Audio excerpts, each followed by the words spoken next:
And then free from having faulty Arabic pronunciation. Tajweed is a fard. To recite the Fatiha and the Surah with Tajweed is an obligation. من لم يجود القرآن آثم. If you don't do the Tajweed, it's sinful. And at least, now you don't need to know the ahkam of Tajweed.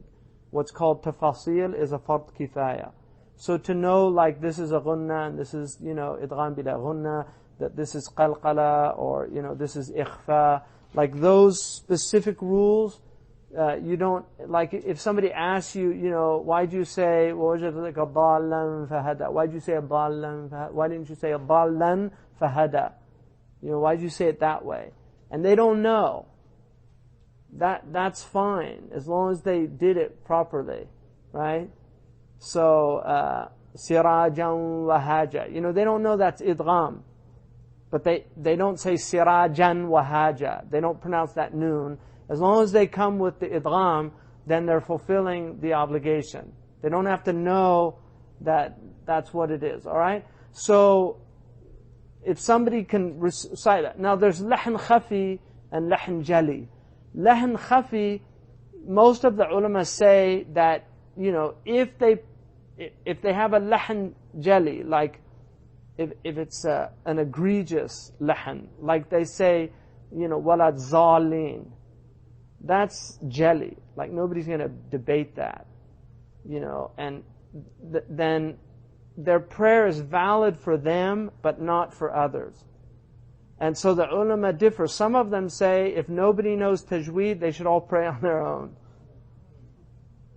Yeah, because nobody should, you're putting somebody forward and he's supposedly taking the prayer of the others, but his prayer is invalid, technically, because he can't pronounce the Fatiha properly. So if that's his excuse, it's his personal excuse. It's not an excuse for the others. So that's the idea behind that he should do the prayer.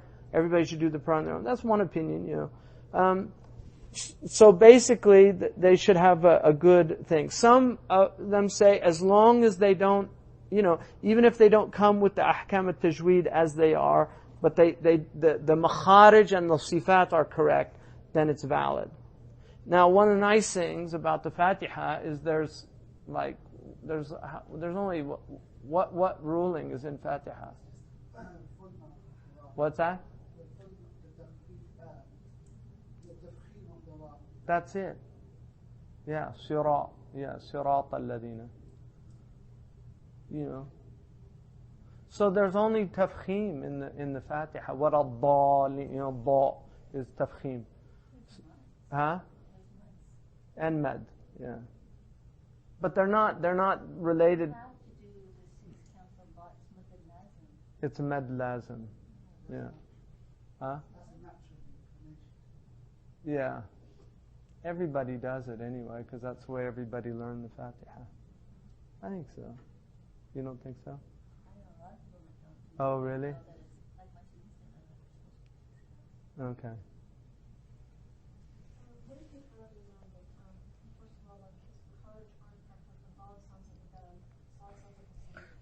There's whole books written on that subject. In the Fatiha, the nice thing is that there's qira'at that have the sad as seen, sirat, and then there's a qira'at between sad and between. It's like a zirat al-mustaqim.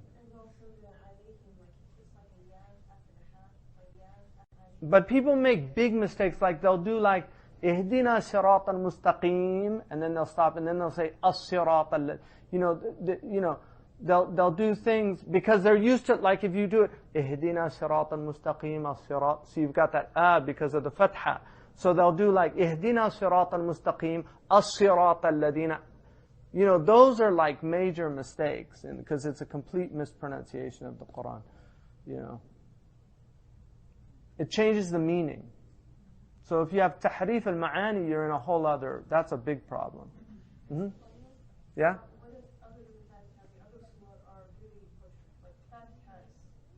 Yeah, no, Fatiha is the key thing, But if they're making like i'rab problems, then they're just jahil. You know, I mean, there's a lot of learned people that can't pronounce the Quran very well. Like, Pakistan's filled with the ulama that make mistakes. Morocco, I mean, I've seen some, like, giants, I mean, just run rings around most of the ulama walking around today.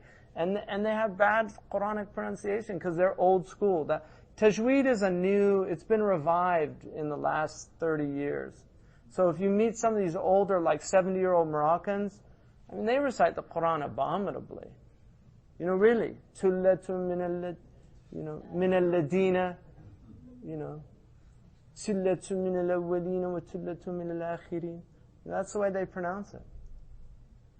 But they know, if you ask them the ahkam, if you ask them sifat al-tha, they'll give all the sifat al-huruf. Oh yeah, no, they know all the ahkam. They didn't learn it, you know, there was no tatbiq.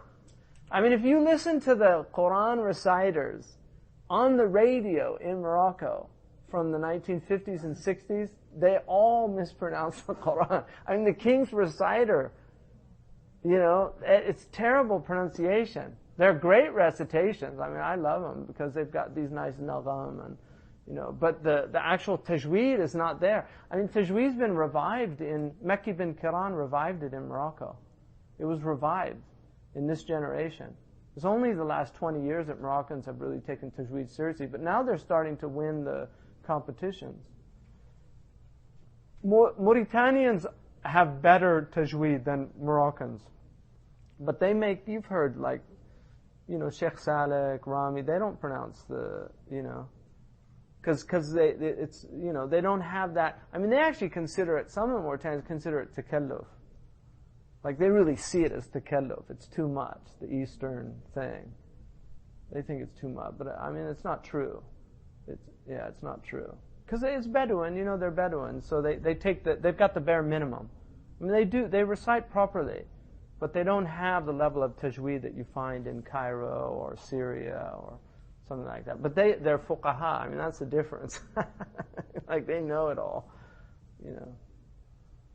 So, I mean, the Prophet ﷺ said one of the signs of the end of time, he said, antum, you know, he said, antum qalilun qurra'ukum, kathirun fuqaha'ukum. You know, there's not many Quran reciters amongst you, but there's a lot of fuqaha. He said, تُحَافِظُونَ حُدُودَ الْقُرْآنِ وَتُضَيِّعُونَ حُرُوفَهُ. You know, you know the meanings of the Quran and you guard those hudud, but you're not as vigilant about the like tajweed. And he said, سَيَأْتِ عَلَى أُمَّتِي زَمَانٍ كَثِيرٌ قُرَّأُهُمْ. Their Quran reciters are many. قَلِيلٌ فُقَهَاؤُهُم. And their fuqaha are few. يُحَافِظُونَ حُرُوفَهُ وَيُضَيِّعُونَ حُدُودُهُ. They guard the exact measures of the letters, but they don't apply the rulings. And that's a clear mu'jiza of the Prophet ﷺ, because our ummah is filled with people that are masters of tajweed. I mean, and now you've got taxi drivers because of al-Husari and all these people. You know, I mean, I've heard Egyptian, really, you know, uneducated Egyptians, and they recite perfect Quran because they listen to all day long, and they do it. So they're getting talaqi without really knowing it. You know, they're really taking it from masters.